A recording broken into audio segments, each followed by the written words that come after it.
আসসালামু আলাইকুম। Pen writing একাডেমিতে তোমাদের সকলকে স্বাগতম জানাচ্ছি। তো অ্যাডমিট কার্ড নিয়ে তোমাদের অনেকেরই অনেক সমস্যা হচ্ছে। তো এই অ্যাডমিট কার্ডটাকে একটু গুরুত্ব দাও তোমরা। এই নিয়ে কিন্তু আমি আগেও একটা ভিডিও করেছি, কিন্তু তবুও আমি দেখতে পারলাম তোমাদের মধ্যে অনেক সমস্যা রয়ে গেছে, এখনও অনেকের মধ্যে অনেক কনফিউশন রয়ে গেছে। তো এই নিয়ে এই জন্য আবার একটা ভিডিও করছি। সেটা হচ্ছে, তোমার অ্যাডমিট কার্ড যেহেতু তোমরা এখন হাতে পেয়েছো, আই থিঙ্ক সব স্কুল অ্যাডমিট কার্ড দিয়ে দিয়েছে।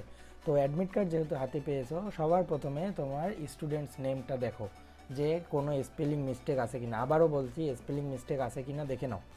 ফাদার্স নেমটা দেখো, মাদার্স নেমটা দেখো। এরপরে তোমার গ্রুপটা দেখো এবং তোমার সেন্টারটা একটু মিলিয়ে নিও যে সেন্টারটা আসলে কোথায়, কোন স্কুলে বসবা তুমি পরীক্ষা দিতে। এরপরে তোমার যে মেইন যেটা, সেটা হচ্ছে কি, তোমার সাবজেক্ট কোডগুলো মিলাতে হবে অবশ্যই, কি সাবজেক্ট নামের সাথে।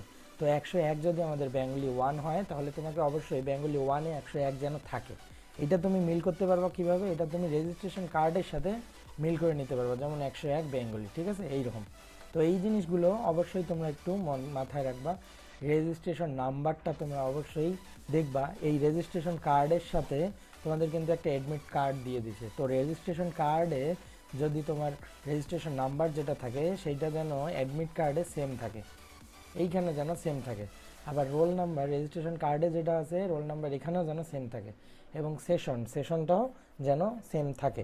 তো এই কয়েকটা জিনিস তোমাকে কিন্তু অবশ্যই দেখতে হবে। অনেকের দেখতে পারলাম কেউ কেউ বলছে তাদের ডেট অফ বার্থে ভুল আছে। তো ডেট অফ বার্থে আলটিমেটলি অ্যাডমিট কার্ডে কোনো ইফেক্ট পড়তেছে না। তবে এই জিনিসটা তোমার মনে রাখতে হবে, কারণ দেখো অ্যাডমিট কার্ডে কিন্তু ডেট অফ বার্থ নাই। ডেট অফ বার্থ অ্যাডমিট কার্ডে না থাকলেও তোমার যখন সার্টিফিকেট বা মার্কশিটটা দেবে, সেই মার্কশিটে কিন্তু তোমার অবশ্যই ডেট অফ বার্থ থাকবে। তো সেই ডেট অফ বার্থ যদি তোমার ভুল হয়, তার মানে কি, তোমার পুরো সার্টিফিকেটটাই কিন্তু ভুল হয়ে আসছে। এবং তোমাকে এটা কিন্তু অবশ্যই ঠিক করে নিতে হবে। আবার আরও একজনের সমস্যা দেখলাম, সেটা হচ্ছে কি, অনেকের দেখলাম 4 সাবজেক্ট আসে নাই। তো যার 4 সাবজেক্ট আসে নাই, তার জন্য হচ্ছে এইটা বড় একটা আলটিমেটাম, ঠিক আছে। তাকে অবশ্যই অবশ্যই পরীক্ষার আগে এটা ঠিক করতে হবে। তো এটা কিভাবে ঠিক করবে? এটার জন্য অবশ্যই তোমাকে স্কুলের টিচারের সাথে, অর্থাৎ ক্লাস টিচারের সাথে প্রথমে কথা বলতে হবে এবং সে যেটা বলবে সেই মোতাবেক দ্রুত কাজ করতে হবে। তবে এ বিষয়ে এখন এতটা উদ্বিগ্ন হওয়া যাবে না, ঠিক আছে।